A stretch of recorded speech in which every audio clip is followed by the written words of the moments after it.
we're going to talk about foster care, adoption, and the reunification process.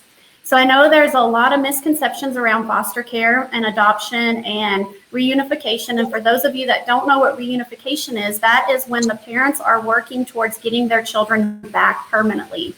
So I brought on Miss Lisa today. She is a friend of mine, and she has such a wonderful heart for children and serving this community. And so I'm going to tell you a little bit about her. So Lisa is a foster and adoptive mom herself. She's also the director of Project 127. So this is an amazing fact about her. She and her husband have cared for 64 children in their home through the foster care system. They have adopted 4 children from the foster care system. They have a very big heart for serving that part of our community. So I brought her on today to talk a little bit about what foster care is, what adoption is, and what the reunification process is, and how we at the Rahab Center are playing a part in that role to help parents with that reunification process.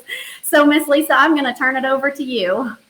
Hey, well, foster care, I kind of just fell into it. It wasn't like I set out in my life to be a foster parent, but God had plans for us in regards to just our heart for kids, and knowing that I didn't grow up in the best home. I grew up in a good home, but not the best home. And so I wanted to take the things that they did really well and keep them in my life. And one thing they always had was there was always room for one more. My dad there was always room for one more. So all my friends would always come over. So that's kind of how Paul and I have always played our life out with our kids' friends, with foster care. There's always room for one more in our house. No matter how tight we have to squeeze, we'll make it happen. Foster care in and of itself, the goal is always to reunify. That is the number one goal, if it is possible. Sometimes kids are in an unsafe situation. The parents may not realize how unsafe it is. Maybe there's mental health issues. Maybe there's alcohol, drugs, or abuse. If we can get help to the parent and reunify those children, that is our number one goal. But sometimes it's not possible. And so any kid that comes into our home, adoption is always an option, because we will have tried really hard to reunify. And if it's not possible, then they can have a home with us. So I know there's a lot of myths out there about foster care and about adoption and parents getting their children back. And I've heard some of those out there, that the children that are in foster care are already broken, they're damaged. Why would anybody want them? Can you talk a little bit about those myths? You've heard them too. Yeah, of course. Well, first of all, no one goes through life without a little bit of trauma. I don't think we go out without any scars. We're all going to get scarred at some point. However, these are some kids that are from hard places. We don't like to say they're damaged goods or anything, but they're from a hard place. And sometimes we may not fully understand how hard it has been for them. So we have to educate ourselves in meeting them where they are, instead of expecting them to behave a certain way when they come into our home. We have to, they haven't lived in our home for very long. So we have to meet them where they are. Same with the parents, when I meet with biological fit parents, I tell them, I said, there is no judgment from here. We all have garbage. We all have stuff in our life that can be traumatic, that can be horrible, that can be awful. However, my goal is to keep your child safe while you're working on the things that can make you a better parent, can get you up to speed on keeping them safe, making that child your priority, So I try to befriend the families that we have come into our home. I try to build relationships with those biological parents, because I know that maybe they've not had a good influence in their life. Maybe not that I'm the best, but I can be something. I can build that bridge of love, because I'm going to fall in love with their child, and we will have something in common, because it's not that they don't love their children. They just may not know how to care for them properly, because maybe they didn't have that good example. So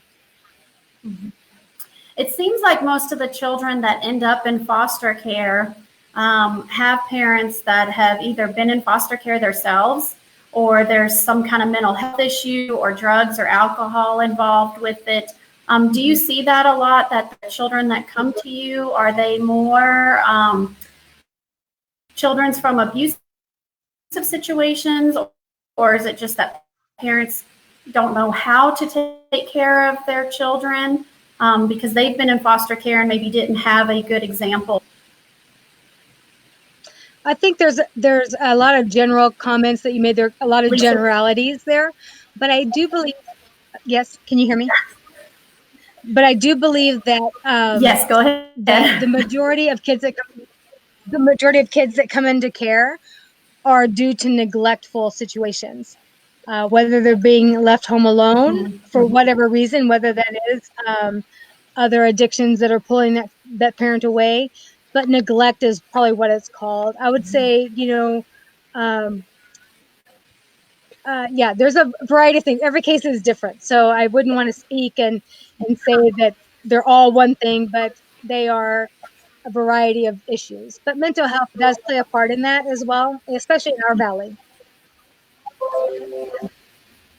Oh, yes, mental health in our valley is, I'm amazed at the number of mental health cases in our valley. So let's talk about the fun part. Let's talk about adoption. I know a lot of people, when they don't have children and they're looking at adoption, they want babies, you know. So let's talk a little bit about your experience with adoption. Well, I'm in the process of adopting tell our me a little fourth. bit. Mm-hmm. I'm sorry, you're breaking out. Tell you about my adoption story. Okay, so you're. Mm-hmm. Okay. So we're adopting our fourth child, and he came to us as a baby.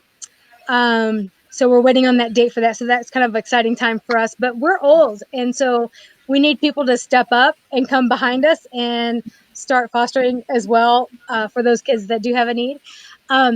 But all of my cases of my four kids, they're all different stories. I adopted two of them when they were young. I've adopted a teenager, which has been a total. I never thought I would adopt a teenager because you hear horror stories about teenagers. But I tell you, he has been a blessing in our household. He has become part of our family and just rolls with us. And I love him just like I love my other kids. I just haven't had a chance to love him as long as I love my other ones. It is exciting to know that God can create something so beautiful out of such brokenness. But and we're not perfect parents, but we're available, and I think that that's the key thing. If we can be available to families in our community to help build that bridge before their kids are even taken, before the trauma of removal happens, but knowing that in that trauma and in that ugliness, God can create something beautiful and create a family out of that brokenness. So. Well, I'm super excited that you came on today to join me in this, because I really feel that this is a subject God has put on my heart that we need to be talking about.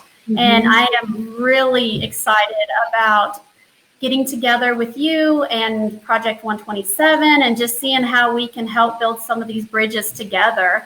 So Lisa, like I said, is the director of Project 127. And Lisa, if you would just take a few minutes and talk about Project 127 and maybe how the community can get around Project 127 and help out.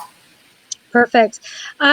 Because it does take a community. Not one person can do it all. And we have a huge need in the Valley here. Project 127 is an organization that inspires, recruits, and resources churches and individuals, families, to help them to foster and adopt children in their backyard. We hear of overseas adoptions and different private adoptions and things, but there are so many children here that have a need. But not only is it, we're not always pushing the adoption piece, because we know that we want families to stay together. We want to work towards that end. And so we want to train people, to encourage them to build relationships with people that they would never cross paths with otherwise. I mean, my life would never have crossed that path except through foster care, that I have built friendships, relationships, and I have come to love the families that we've connected with over the years. Project 127 specifically, we train, I do the training here on the Western Slope.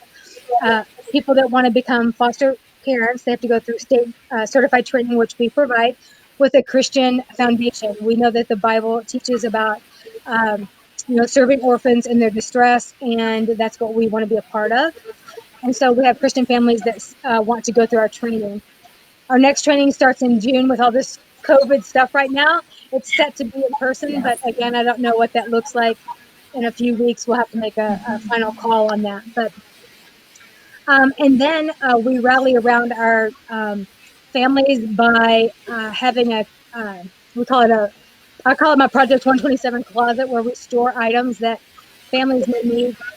People donate car seats, strollers, diapers, wipes, cleaning things like soap, shampoo, and things, so that when a kid comes into care, we can take it to DHS and they have access to it right there, or we keep it in the closet. Say, hey, I need some diapers. I'm totally out. Can't get to the store. Can I have some? And we can provide that to them as well. We just provide emotional, physical, any kind of support that they need. We have support groups that we attend and encourage people to connect with, so that they're not doing this journey all by themselves.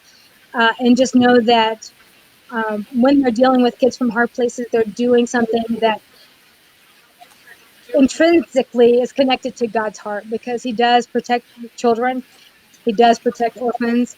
We as Christians have been adopted into his family. So there's just such a myriad of opportunities to connect what we do with the heart of God. And there's nothing that I've done in this lifetime that has given me more satisfaction than the sacrifices that I've made personally for the kids that have come in contact with me. God has just been such a great champion for what we do. And I feel that we have God's blessing. Anything that we do for children, we have God's blessing towards that. And so if they want to contact me, I can give you information that you can post later if you want. But I just really think that it just starts with a conversation, and it's not a lifetime commitment, but it's one child at a time. And I just can't seem to be released yet from what we do. Although I think we might be on our last baby. I'm not sure, because we are getting kind of old. But I just know that there's so much work to be done, and there's opportunities to share our faith and to share the transformation that God has done in our lives personally, that someone else that is struggling, they can see and know that they are loved and accepted where they are, right where they are. So it's just exciting all the way around. I think every aspect, it's tough, but it is the most rewarding thing I've ever done. So. Well, Lisa, thank you so much for taking the time to come on and talk with us about this important subject. I so appreciate your time today. And I will post Lisa's contact information in the comments as soon as I get it from her.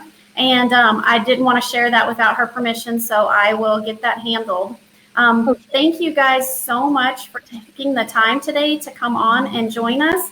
And if you have any questions, post them in the comment, and I'll make sure that Lisa sees them to where she can answer them. So we hope you guys have a wonderful and blessed day, and we'll continue this conversation within the week. Have a great day, everyone. Thanks, guys.